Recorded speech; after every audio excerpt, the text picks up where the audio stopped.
എന്റെ സർട്ടിഫിക്കറ്റ് ഒക്കെ കണ്ടു, അവർക്ക് ഇഷ്ടപ്പെട്ടു. എന്നെ വണ്ടിയെ കയറ്റി അങ്ങ് എന്നെ കൊണ്ടുപോയി തട്ടിക്കൊണ്ടുപോയി. ഞങ്ങൾ ഈ ചേട്ടത്തിനെ ഇങ്ങോട്ട് എടുക്കുക. സുരേഷ് ഗോപി ചേട്ടൻ പറയുമ്പോലെ ഞങ്ങൾ ഈ ചേട്ടത്തിനെ ഇങ്ങോട്ട് എടുക്കുവാന്നും പറഞ്ഞു. കുട്ടി എപ്പോഴും സ്കൂളിൽ പോകുന്ന ടൈം? ഞാൻ 7:45 ഇവിടെ നിന്ന് ഇറങ്ങും. ഞാൻ എൻജോയ് ചെയ്യുക. എനിക്കൊരു 70 വയസ്സാവട്ടെ, അതുവരെയൊക്കെ ജീവിച്ചിരുന്ന ഞാൻ എൻജോയ് ചെയ്യുവല്ലേ. +2 എന്നതായാലും പോയേക്കാം, ഇതൊരു നല്ല പരിപാടിയാണല്ലോ നമുക്ക്. ഞാൻ 10 എഴുതി കഴിഞ്ഞപ്പോഴാണ് മോന്റെ ഭാര്യ 10 എഴുതി ജയിച്ചത്. അമ്മച്ചി മരുമോൾ ഇപ്പൊ എവിടെ പഠിക്കുന്നു? അവള് ഹോം നേഴ്സിന് പോയി. ആണോ? +2 കഴിഞ്ഞിട്ട് മാർക്കൊന്നും എത്രയാന്ന് പറഞ്ഞിട്ടുമില്ല, അറിയത്തുമില്ല. അതിനിപ്പോ എനിക്ക് അറിയുകയും വേണ്ട. കാരണം അവളേലും കൂടുതൽ ഫേമസ് ആയി അതൊക്കെ മേലെ ഞാൻ പോയി കഴിഞ്ഞു. എനിക്കാരും ഞാൻ പറയും ഇതൊന്നും എൻ്റെ തലയിൽ ഇനി ഇരിക്കും. ഇംഗ്ലീഷ് എനിക്ക് അറിയത്തില്ല, അതുകൊണ്ട് അവരാരും ഒന്നും വേണ്ടിയല്ല. ഇംഗ്ലീഷിന്റെ സാറ് വേണ്ടത്തില്ല. മൊമൻറ്റോയും തന്നു 1000 രൂപ. അന്നേരം ഇവിടെ എപ്പോഴും എന്നെ അവർ എപ്പോഴും കാണുന്നല്ലേ. ഞാൻ പറയും നിങ്ങളുടെ മൊമൻറ്റോ ഒന്നും വേണ്ട, എനിക്ക് കാഷ് അവാർഡ് തന്നെ കിട്ടുമെന്നൊക്കെ തമാശ ഇട്ട് ഞാൻ പറയും. ചുരിദാർ ഇടാൻ എനിക്ക് ആഗ്രഹം ഉണ്ടായിരുന്നു നേരത്തെ. എനിക്ക് അതൊക്കെ ഫസ്റ്റ് ഓഫ് ഓൾ അമ്മയ്ക്ക് കൺഗ്രാജുലേഷൻ. ബികോമിന് തന്റെ കൊച്ചുമക്കളുടെ പ്രായമുള്ള പിള്ളേരുടെ കൂടെ കട്ടയ്ക്ക് പിടിച്ചു നിൽക്കുന്ന തങ്കമ്മയെ കാണാനാണ് ഞാൻ പോകുന്നത്. അമ്മച്ചിക്ക് 74 വയസ്സും പിള്ളേർക്ക് 18 വയസ്സുമാണ്. അമ്മച്ചി പക്ഷെ കട്ടയ്ക്കാണ് ആ കോളേജ് വൈബാക്കി ഇളക്കി മറിക്കുകയാണെന്ന് പറഞ്ഞേക്കുന്നത്. അതാണ് അമ്മച്ചിയുടെ വീട്. അമ്മച്ചീനെ രാവിലെ തന്നെ ചെന്ന് പിടിച്ചു വെച്ചിട്ടുണ്ട്. ഞങ്ങൾ ഇന്നത് ഇന്റർവ്യൂ എടുത്ത് കാര്യങ്ങളൊക്കെ ചോദിച്ചിട്ട് വരാം. ഞാൻ പറഞ്ഞ ആളിതേ ഇവിടെയുണ്ട്. 18 വയസ്സുകാരുടെ കൂടെ കട്ടയ്ക്ക് പിടിച്ചു നിൽക്കുന്ന 74കാരി എന്നെയാണ്. ഞാൻ പറഞ്ഞ അമ്മ ടെൻഷനൊന്നും വേണ്ടെന്ന് പറഞ്ഞാൽ പറയാം, എനിക്ക് തന്നെ ഇവിടെ ടെൻഷൻ. ഞാൻ ചമ്മിപ്പോയി ശരിക്കും. അല്ല ഞാൻ ചമ്മിപ്പോയില്ലേ, എനിക്കൊരു ടെൻഷനും ഇല്ല. അതെനിക്ക് മനസ്സിലായി. അമ്മ ഫസ്റ്റ് ഓഫ് ഓൾ അമ്മയ്ക്ക് കൺഗ്രാജുലേഷൻ.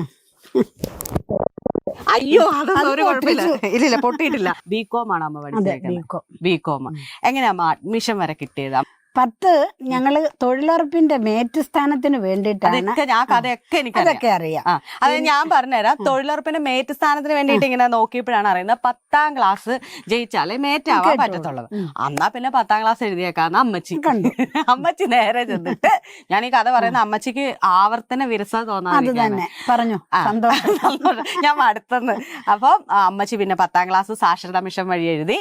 +2 അങ്ങനെ തന്നെ എഴുതി അല്ലേ? +2 എഴുതി തന്നെ സാക്ഷരതാ മിഷൻ വരെ നമ്മൾ 10 എഴുതി 74% മാർക്ക് എനിക്കുണ്ടായിരുന്നു. അത് കഴിഞ്ഞ് ചെന്നപ്പം നമുക്ക് പ്രായം അധികമായിപ്പോയി. 60 വയസ്സായി. 60 വയസ്സ് കഴിഞ്ഞു. അപ്പൊ മേറ്റാകാൻ പറ്റത്തില്ല. അതാണ് പിന്നെ ഗവൺമെന്റിന്റെ നിയമം. പിന്നെ അത് ഇനിയിപ്പോ ഒന്നിനും കിട്ടുകയല്ലോ എന്ന് ഓർത്തോണ്ട് അങ്ങനെ ഇരുന്ന് കഴിഞ്ഞപ്പം എന്നാ ഇനി +2. അപ്പൊ എനിക്ക് ഒരുപാട് ആദരവുകൾ കിട്ടി. ഇത്രയും അമ്മച്ചി ഇവിടെ നമ്മുടെ ആലപ്പുഴ കരയില് ഒരമ്മച്ചി ഇത്രയും 10 പാസ്സായെന്ന് കേട്ടപ്പോൾ ഒരാദരവ് പള്ളിയിൽ നിന്ന് കുടുംബശ്രീക്കാരും തൊഴിലുറപ്പുകാരും പിന്നെ ഈ ആലപുരത്തെ അമ്പലത്തിൽ. അതാണ് എനിക്ക് വലുത്. വിജയദശമിയുടെ അവിടെ അക്ഷരം പറഞ്ഞു കൊടുക്കാവോന്ന് പിള്ളേർക്കല്ല, ഈ വലിയവരൊക്കെ നമ്മൾ ചെന്ന് മണലിൽ എഴുതുമല്ലോ, അതിനൊരു അക്ഷരം പറഞ്ഞു കൊടുക്കാവോന്നും ചോദിച്ച് അവിടുത്തെ മാനേജർ രാമേട്ടൻ എന്നെ വിളിച്ചായിരുന്നു. അപ്പൊ എനിക്ക് അന്നേരം ഓർത്തത് സത്യം പറഞ്ഞ നമ്മുടെ ചണ്ടാല ഭിക്ഷുകിയുടെയാ. ബുദ്ധഭിക്ഷു എന്ന് ചണ്ടാള സ്ത്രീയോട് വെള്ളം ചോദിച്ചപ്പോ അത്രയും നമ്മളെ അത് അങ്ങനെ ഒരു തോന്നല എന്റെ മനസ്സിലുണ്ടായിരുന്നു. അല്ല അങ്ങനെ എനിക്ക് തോന്നി. അപ്പൊ എനിക്ക് തോന്നി പിന്നെ തോന്നി ആലപുരം സ്വദേശികള് നമ്മളെ അത്രയും സ്വീകരിച്ചിട്ടാണല്ലോ അവരത് നമ്മളെ വിളിച്ചത്. വന്നേക്കാം എന്ന് ഞാൻ അന്നേരം പറഞ്ഞു. എഴുതിക്കാനും പിള്ളേരെ എഴുതിക്കൊന്നുമില്ല, കാരണം അവരൊക്കെ വലിയ വലിയ ജോലിക്കും ഉയർന്നു പോകുന്നു. നമ്മൾ ഈ ചെന്ന് ഇച്ചിരിയെ ഒന്ന് പഠിച്ചേച്ച് ചെന്ന് എഴുതിക്കുന്ന പോലെയല്ല. അല്ല നമ്മൾ പറഞ്ഞു കൊടുത്താൽ മതി. മലയാള അക്ഷരവും ഇംഗ്ലീഷ് അക്ഷരവും ഒന്ന് പറഞ്ഞു കൊടുത്താൽ മതി. വലിയവർ അരിയിൽ എഴുതുമല്ലോ. അപ്പൊ അതിനാന്ന് പറഞ്ഞത് ചെന്നു എഴുതി. എനിക്ക് അവിടെ നിന്ന് ദേവീ ക്ഷേത്രത്തിന്റെ മുമ്പിൽ വെച്ച് രാമേട്ടൻ എനിക്കൊരു സെറ്റും മുണ്ടും സമ്മാനിച്ചു. അതെനിക്ക് ഭയങ്കരം ഒരു ഇതായി. അപ്പൊ എനിക്ക് തോന്നി ഇനിയും പഠിച്ചാ നല്ല പഠിപ്പ് കൊണ്ട് നേടാവുന്ന കാര്യങ്ങളാണ്. പഠിത്തമുള്ളവനെയാണ്. അതായത് ഇതുവരെ തൊഴിലുറപ്പ് തങ്കമ്മ എന്നറിയപ്പെടുന്ന ആള് 10 ജയിച്ചപ്പോ ഒത്തിരി ആദരവ് നമുക്ക് കിട്ടി. ഇപ്പൊ ചോദിക്കുമ്പോ ആലപുരത്തെ തങ്കമ്മ ഏത് പഠിക്കാൻ പോകുന്നു, മറ്റേതേത് മറ്റേ തൊഴിലുറപ്പിനൊക്കെ പോകുന്ന അഡ്രസ്സ് മാറും. നമ്മൾ ഈ വിദ്യാഭ്യാസം പണ്ടും പറയും, ഡോക്ടർ ബി ആർ അംബേദ്കർ പറയുന്ന പോലെ ഒരു സമൂഹത്തിൽ സ്ത്രീകൾ എത്രത്തോളം പഠിക്കുന്നോ അതനുസരിച്ചാണ് ആ സമൂഹത്തിന് ഉന്നതി എന്നാ പറയുന്നത്. സ്ത്രീകളുടെ വിദ്യാഭ്യാസത്തെ അനുസരിച്ചിരിക്കും. കാരണം നമുക്ക് ആ വിദ്യാഭ്യാസം കിട്ടുമ്പോൾ നമ്മൾ അത് എന്ത് ചെയ്യും, നമ്മുടെ മക്കളിലേക്കും വരുന്ന ആളുകളിലേക്കൊക്കെ പകരും എന്നുള്ളതാണ്. അതാണ് അമ്മയ്ക്ക് കിട്ടിയത്. അമ്മയുടെ അഡ്രസ്സ് മാറി അങ്ങോട്ട്. ഇനിയിപ്പോ ഇതിനകത്തൊരു കമന്റ് വരുവേ, ഇതിനകത്ത് വരുന്ന കമന്റ്, എടി നീ ഇതിനെ അമ്മയെന്ന് വിളിക്കണ്ട, നിനക്കുണ്ടല്ലോ ആ പ്രായം എന്ന് പറയാം, എന്നെ കളിയാക്കൂ, എനിക്ക് തള്ളയുടെ പ്രായം ഉണ്ടെന്ന് പറയാം. ആണോ അമ്മേ? ഇല്ല, തള്ളയുടെ പ്രായമൊന്നും അല്ല, അവരെന്നെ പറയും. ഇപ്പോഴും അജിത്ത് പറഞ്ഞ ചുരുക്കുക, തള്ള വൈറലായല്ലോ എന്നും പറഞ്ഞു. ഞാൻ പറഞ്ഞു നീ ഇതിന് കാരണം. അത് കഴിഞ്ഞ് വെച്ചപ്പം +2 എന്നതായാലും പോയേക്കാം, ഇതൊരു നല്ല പരിപാടിയാണല്ലോ നമുക്ക് ഓർത്ത് +2 പോകാം. പിന്നെ ഞാൻ 10 എഴുതി, അതൊരു വാശിയും കൂടി ഉണ്ടായിരുന്നു. ഞാൻ 10 എഴുതി കഴിഞ്ഞപ്പോഴാണ് എന്റെ മോന്റെ, അത് ഞാൻ പലരോടും പറഞ്ഞു, മോന്റെ ഭാര്യ 10 എഴുതി ജയിച്ചത്. ഓ, നിങ്ങൾ ഒന്നിച്ചാണ്? അല്ല, അവന് ഇവിടെ വാഗമണ്ണായിരുന്നു താമസിച്ചോണ്ടിരുന്നത്. അപ്പൊ ഞാൻ ഈ 10 എഴുതുന്നപ്പം ഞാൻ ജയിച്ചെന്ന് അറിഞ്ഞപ്പോ അവള് 10 കയറി സാക്ഷരത എഴുതി. അപ്പൊ അവള് സാക്ഷരത എഴുതി കഴിഞ്ഞ ഉടനെ തന്നെ അവള് +1 ചേർന്നു. അപ്പൊ ഞങ്ങൾക്ക് ഇവിടെ ചേരേണ്ട ചെന്നപ്പോ സമയം കഴിഞ്ഞു പോയി. അടുത്ത വർഷം എന്നതായാലും ഞാനും ചേർന്നു. +1 ചേർന്ന് കഴിഞ്ഞ് എന്നതാണേലും 78% മാർക്കോട് കൂടി ഞാൻ കൊമേഴ്സ് ആയിരുന്നു. അല്ല, ഹ്യൂമാനിറ്റീസ് ആയിരുന്നു. അന്നേരം അവസാനമൊക്കെ ആയി പരീക്ഷയ്ക്കൊക്കെ എഴുതിയപ്പം അല്ല പഠിച്ചോണ്ടിരുന്നപ്പം മലയാളം പഠിപ്പിക്കുന്ന സാറ് പറയും, മലയാളം MA ഷാജി സാറ് പറയും, മലയാളം MAക്ക് ജയിച്ചു പോന്ന് പറയും. പൊളിറ്റിക്സ് അല്ല, മലയാളം BA ഇല്ലേ, മലയാളം BA. അപ്പം ചേച്ചി മലയാളം BAക്ക് പൊയ്ക്കോളാൻ പറയും, ഡിഗ്രി. ഞാൻ പറയാ അതൊന്നും ഇല്ല, ഇതോടുകൂടി നിർത്തുക. അന്നേരം പൊളിറ്റിക്സ് പഠിപ്പിക്കുന്ന സാറ് പറയും BA പൊളിറ്റിക്സിന്. ഞാൻ പറയും ഇതൊന്നും എന്റെ തലയിൽ ഇനി ഇരിക്കും. ഇംഗ്ലീഷ് എനിക്ക് അറിയത്തില്ല, അതുകൊണ്ട് അവരാരും ഒന്നും മിണ്ടിയല്ല. ഇംഗ്ലീഷിന്റെ സാറ് വേണ്ടത്തില്ല, പൊളിറ്റിക്സും മലയാളം ഒക്കെ നമുക്ക് പിന്നെ പറഞ്ഞു. ഇവിടെ അടുത്തൊരു വീട്ടിൽ സ്ഥിരം വീട്ടുപണിക്ക് പോയാൽ സ്ഥിരം അല്ല, ഒരു മാസത്തേക്ക് ഞാൻ എന്ത് പണിയും ചെയ്യുന്ന ഒരു വ്യക്തി, അത് കണ്ടറിയാലോ. അപ്പൊ ഒരു മാസത്തേക്ക് ഞാൻ അവിടെ വീട്ടുപണിക്ക് പോയി കഴിഞ്ഞപ്പോഴായി റിസൾട്ട് വന്നു കഴിഞ്ഞപ്പം പിന്നെ അതിനെപ്പറ്റി ശ്രദ്ധിച്ചപ്പോൾ എനിക്ക് റിസൾട്ട് വന്നപ്പോൾ ആദ്യമേ എൻ്റെ കുടുംബശ്രീ ഇവിടെ വെച്ച് എനിക്ക് ഇവിടെ മൊമൻറ്റോയും തന്നു 1000 രൂപ. അന്നേരം ഇവിടെ എപ്പോഴും എന്നെ അവർ എപ്പോഴും കാണുന്നല്ലേ, ഞാൻ പറയും നിങ്ങളുടെ മൊമൻറ്റോ ഒന്നും വേണ്ട, എനിക്ക് കാഷ് അവാർഡ് തന്നെ കിട്ടുമെന്നൊക്കെ തമാശ ഇട്ട് ഞാൻ പറയും. എന്നിട്ട് അവർ 1000 രൂപയും തന്നു, ഒരു മൊമൻറ്റോയും തന്നു. അന്ന് തന്നെ ഇവിടെ അടുത്തുള്ളതാണ് അജിത്ത് ഷാജി, ഇവിടെ ഇൻഫോ പാർക്കില് ടാഗ് കമ്പനിയിലെ മാനേജറാ. അജിത്തിന്റെ ഒരു കൂട്ടുകാരനെ വിസാറ്റ് കോളേജില് ആർട്സ് കോളേജിന്റെ എഞ്ചിനീയറാ. അപ്പം കൂട്ടുകാർ തമ്മിൽ ഈ കണ്ടപ്പോ പറഞ്ഞു, ഇന്ന പോലെ ഞങ്ങളുടെ അടുത്ത് 74 വയസ്സായ ഒരു ചേച്ചിയുണ്ട്, നിങ്ങളുടെ കോളേജിൽ വെച്ച് എന്തെങ്കിലും പ്രോഗ്രാം വരുമ്പോ ഒന്ന് ആദരിക്കാവോ ഇല്ലോ എന്ന് അജിത്ത് ചോദിച്ചു.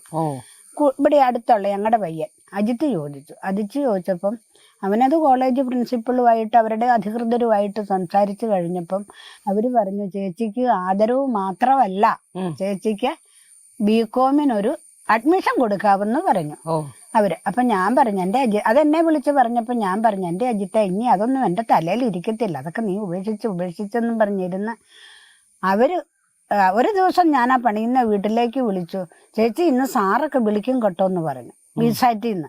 അപ്പം ബിസാറ്റിന്ന് സാറ് വിളിച്ചപ്പോൾ ഞാൻ മാന്യമായിട്ട് ഗുഡ് മോർണിംഗ് സാർ എന്നും പറഞ്ഞു ഫോണൊക്കെ എടുത്ത്. അപ്പം എന്നോട് പറഞ്ഞു ചേച്ചീനെ ഒന്ന് കാണണമല്ലോ എന്ന് പറഞ്ഞു. ഞാൻ പറഞ്ഞു ഞാൻ 4:30 ആകാതെ വീട്ടിൽ വരികയല്ല, ഇന്ന പോലെയാന്ന് പറഞ്ഞു. അവരവിടെ വന്ന് കണ്ടു, പണി കഴിയുന്ന വീട്ടിൽ വന്ന് കണ്ടു. അവരെന്നേച്ച് പറഞ്ഞു അന്നേരം ആ വീട്ടുകാരെ പയ്യൻ അവരുടെ അറയത്തൊക്കെ കയറ്റി ഇരുത്തി ഒക്കെ വർത്താനമൊക്കെ പറഞ്ഞു കഴിഞ്ഞപ്പം അവിടുത്തെ രാജു മാവുങ്കൽ ആർട്സ് ഇതിന്റെ പ്രിൻസിപ്പിളാ. സാറ് പറഞ്ഞു, ഞങ്ങൾ ഈ ചേട്ടത്തിനെ ഇങ്ങോട്ട് സുരേഷ് ഗോപി ചേട്ടൻ പറയുമ്പോലെ ഞങ്ങൾ ഈ ചേട്ടത്തിനെ ഇങ്ങോട്ട് എടുക്കുവാന്നും പറഞ്ഞു. അത് കഴിഞ്ഞ് പിറ്റേ ദിവസം അവരുടെ ആ ഞാനൊരു ഇതിന് പോയതായിരുന്നു, കുഞ്ഞാവേനെ. അപ്പൊ കൊച്ചിനെ കുളിപ്പിക്കാനൊക്കെ ആയിരുന്നു 1.5 മാസം അവിടെ പോയത്. പിറ്റേ ദിവസം ആ കൊച്ചിന്റെ മാമോദീസായ.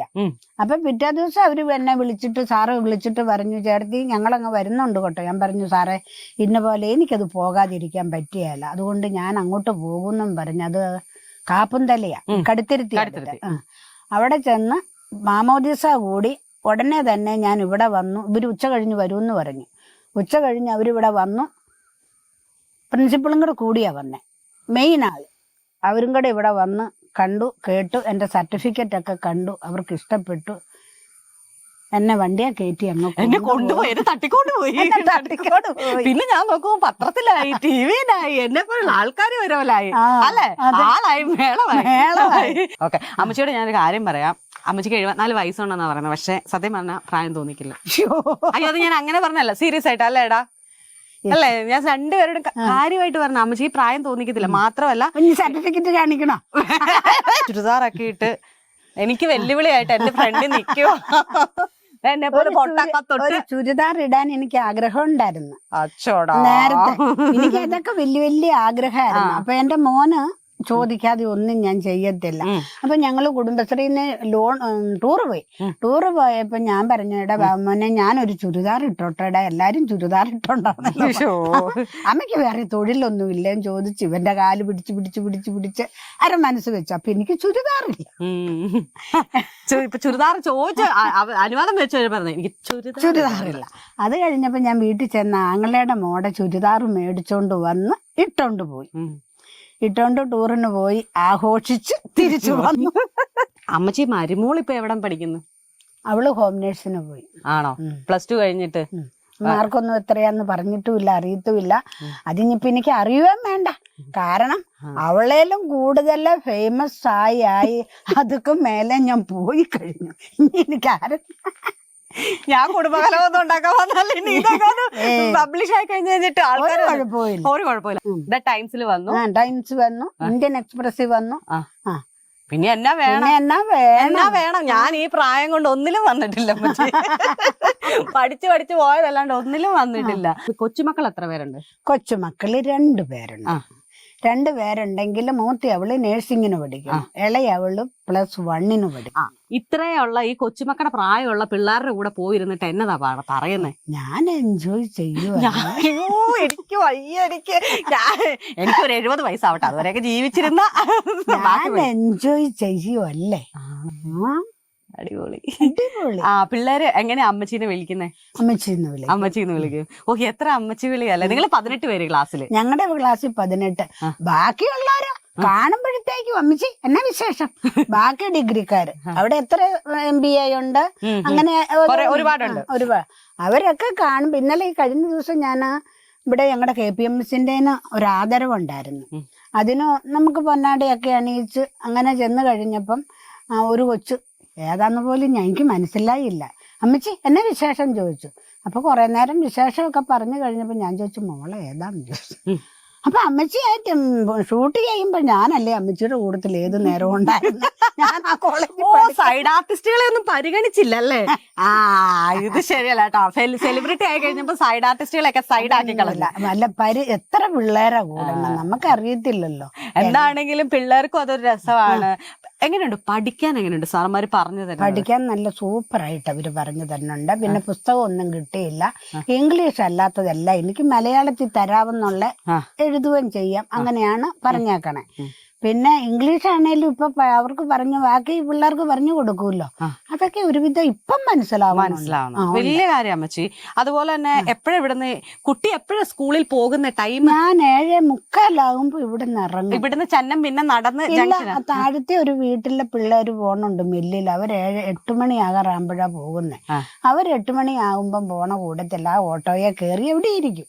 ഓട്ടോയിലാണ് ഇപ്പോഴും പോകുന്നത്. കുട്ടി ഓട്ടോയിലൊക്കെ സ്കൂളിൽ പോകുന്നതല്ല, കോളേജിൽ പോകുന്നത്. അവിടെ പോയി ഇരുന്ന് കഴിഞ്ഞിട്ട് അവരെന്നെ ആലപ്പുഴ സ്റ്റാൻഡിൽ കൊണ്ട് ഇറക്കും. എന്നുവെച്ചാൽ അവരങ്ങ് പോകും. അത് കഴിയുമ്പം സ്കൂൾ ബസ് വരും, വിസാറ്റ് കോളേജിന്റെ ബസ് വരും. എനിക്ക് അസൂയോട് വിസാറ്റ് കോളേജിന്റെ ബസ് വരും. ആ ബസ് കയറി ഇരുന്ന് കഴിയുമ്പോ ഞാൻ അങ്ങ് ചെല്ലുമ്പോ സീറ്റ് ഫുള്ളാണേലും ആരെങ്കിലും എഴുന്നേറ്റില്ലെങ്കിൽ സീറ്റ് തരും. അതേലിരിക്കും. സീനിയർ സിറ്റിസൺ ആണുള്ളത്. അതൊന്നും വേണ്ട, ഇനി വരുമ്പോൾ പറയണം ഞാൻ കബ്ബിയെ പിടിച്ചോളാം, നീയൊക്കെ അവിടെ ഇരിക്കാൻ പറയണം കേട്ടോ. അവര് സമ്മതിക്കില്ല. അമ്മച്ചി ഇവിടെ ഇരുന്നോളാം പറഞ്ഞോണ്ട് അവിടെ ഇരുത്തും. അവിടെ ചെന്നായിരുന്നു. തിരിച്ചെപ്പോഴും ഇങ്ങോട്ടേക്ക്? 4:10 അവിടെ നിന്ന് ബസ് പോരും. 4:10. ഈ കൈ കണ്ടാ അറിയോ ഒരുപാട് പണിതതാണെന്നും, പാടത്തും പറമ്പത്തും ഈ പറയുന്ന കൊച്ചിനെ കുളിപ്പിച്ചും ഒരുപാട് കഷ്ടപ്പെട്ട കൈയായത്. ഞാൻ പറഞ്ഞത് ഇതൊരു സാധാരണക്കാരുടെ ഒരു ഏരിയ തന്നെയാണ്. അപ്പൊ അവിടെയുള്ള ഈ അമ്മച്ചി ഇന്ന് അമ്മച്ചിക്ക് ജീവിക്കണമെങ്കിൽ പണിക്ക് പോകാൻ പറ്റുന്നില്ല അല്ലെ? എങ്ങനെയാ അപ്പൊ മറ്റുള്ള കാര്യങ്ങളൊക്കെ, വീട്ടിലെ കാര്യങ്ങൾ? മറ്റുള്ള കാര്യങ്ങൾ പണിയുണ്ട്. മോനിപ്പൊ കുറെ ആയിട്ട് ഇവിടെ തന്നെയാ. അല്ലെങ്കിൽ ഞാൻ തന്നെ പണിയെടുത്തായിരുന്നു ജീവിച്ചോണ്ടിരുന്നത്. കുറച്ചൊക്കെ പൈസ അവൻ അയച്ചു തരും. അവനും അവിടെ ഒരു കുടുംബമായിട്ട് ജീവിക്കുമായിരുന്നല്ലോ. പിന്നെ ഇപ്പൊ അവനിവിടെ ഉള്ള കാരണം വീട്ടിലെ കാര്യങ്ങളൊക്കെ പണിയുണ്ടെങ്കിൽ എല്ലാം ക്ലിയർ ആയിട്ട് നോക്കും കേട്ടോ. ബാക്കി എന്തെങ്കിലുമൊക്കെ കിട്ടുമ്പോ ഞാനും ചെയ്യും. പിന്നെ ഇനിയിപ്പം കുറെ കടമുണ്ട് എനിക്ക്. കാരണം 1995 മുതൽ ഞാൻ ഒറ്റയാ. ഞാനും 2 മക്കളും ഉള്ള എന്റെ ഭർത്താവ് എന്നെ ഉപേക്ഷിച്ചു പോയതാ. ജീവിച്ചിരിപ്പുണ്ട്. ഇങ്ങനെ പ്രസ് ക്ലബിൽ വെച്ച് ഭർത്താവിന്റെ കാര്യം ചോദിച്ചപ്പോ ഞാൻ പറഞ്ഞു ഭർത്താവ് കൂടത്തിലില്ല എന്ന് പറഞ്ഞു. അപ്പം അന്നേരം അവരെഴുതി ഭർത്താവ് മരിച്ചു പോയത്. അത് അവരുടെയും കുറ്റമല്ല. എന്നാ ഞാൻ ഉപേക്ഷിച്ച് പോയതാന്ന് പറയാത്തത് എന്റെ കുറ്റം. അപ്പം കുറെ കഴിയുമ്പോ മക്കളാണേലും ചോദിക്കുകയല്ലേ എന്നോട്, അപ്പനുള്ളപ്പോ എന്തിനാ അമ്മ അങ്ങനെ പറഞ്ഞെന്ന് ചോദിക്കുകയല്ലേ. അതുകൊണ്ടാണ് ഞാൻ ഇത്രയും വിശദമായിട്ട് പറഞ്ഞത്. ഭർത്താവ് ഉപേക്ഷിച്ച് പോയി. അത് കഴിഞ്ഞ് ഞാൻ ഒറ്റയ്ക്ക് ഈ മക്കളുടെ കല്യാണം എല്ലാം കഴിച്ച് ഞാൻ ഒറ്റയ്ക്ക് ജീവിക്കണം. അപ്പം പെണ്ണിനെ കെട്ടിച്ച വകയിലും പെണ്ണിന്റെ പ്രസവത്തിന്റെ ഒക്കെ അന്നൊക്കെ നമുക്ക് ഇത്രയും പണികളും ഇത്രയും കൂലിയില്ല. ഒരുപാട് കടങ്ങൾ നമുക്കുണ്ട്. ഇപ്പോഴും എനിക്ക് ഒത്തിരി കടങ്ങളുണ്ട്. ആ കടങ്ങളൊക്കെ വീട്ടിയാൽ ഞാൻ ജോലി അടിച്ച് എല്ലാ ദിവസവും പോകും. അതന്നെ എല്ലാവരും പറയും ചെറുതിലെ പഠിച്ച് വലുതായിട്ട് ജോലി മേടിച്ചിട്ട് നന്നായിട്ട് ജീവിക്കണം എന്ന്. ഇപ്പൊ അമ്മച്ചി വലുതായി, അല്ലെങ്കിൽ അമ്മച്ചിയുടെ എല്ലാ പ്രാരാബ്ദങ്ങളും, മക്കളായി, കല്യാണം കഴിച്ചു, കൊച്ചുമക്കളായി, അവരും അവരുടെ ജീവിതങ്ങളായി. അപ്പൊ അമ്മച്ചി വീണ്ടും പഠിക്കാൻ വന്നപ്പോൾ ചെറിയൊരു പ്രശ്നം ഇപ്പൊ അമ്മച്ചിക്കുണ്ട്. വേറെ ഒന്നുമല്ല, അമ്മച്ചിക്ക് പഠിക്കണമെങ്കിൽ കുറച്ച് കടങ്ങളുണ്ട്. അതൊന്ന് തീർത്താൽ മതി. അമ്മച്ചിനെ ആരെങ്കിലൊക്കെ വരും അമ്മച്ചി. ഇതുപോലെ ഇപ്പം അമ്മച്ചി വിചാരിച്ചിട്ടാണോ വിസാറ്റ് വരെ എത്തിയില്ല? അപ്പൊ എത്തും. അമ്മച്ചി എന്താണെങ്കിലും തുടർന്ന് പഠിക്ക്. അടിപൊളിയായിട്ട് റാങ്ക് മേടിക്കുമ്പോ ഞാൻ വീഡിയോ എടുക്കാം. ജയിച്ചു കഴിഞ്ഞിട്ട് എന്താ ഇനി പ്ലാൻ ചോദിച്ചു. ഞാൻ പറഞ്ഞു നമുക്ക് ജോലിയൊന്നും കിട്ടത്തില്ല, ഇത്രയും പ്രായമായില്ലേ, ജോലി കിട്ടത്തില്ല. അതുകൊണ്ട് പിന്നെയും പഠിക്കാൻ അതുണ്ടെങ്കിൽ പഠിക്കുക. അതെ, തുള്ളി കളിക്കേണ്ട കുഞ്ഞിപ്പുഴു ഇതാണത്. നിങ്ങൾ ആരും കണ്ടിട്ടില്ലെങ്കിൽ കണ്ടോളൂ. ഇതാണ് അങ്ങനത്തെ ഉള്ള തുള്ളി കളിക്കുന്ന കൂട്ടത്തിലെ ഒരു കുഞ്ഞിപ്പുഴു. അമ്മച്ചി പറഞ്ഞ നേരാണ്. പലരും അമ്മച്ചിയുടെ വീഡിയോയുടെ അടിയിൽ കമന്റ് ചെയ്തേക്കുന്നു, ഈ പ്രായത്തിൽ പഠിക്കാൻ പോയിട്ട് ജോലി കിട്ടത്തില്ലല്ലോ. പഠിക്കാൻ പോകുന്നത് ജോലി കിട്ടാൻ വേണ്ടിയിട്ടല്ല.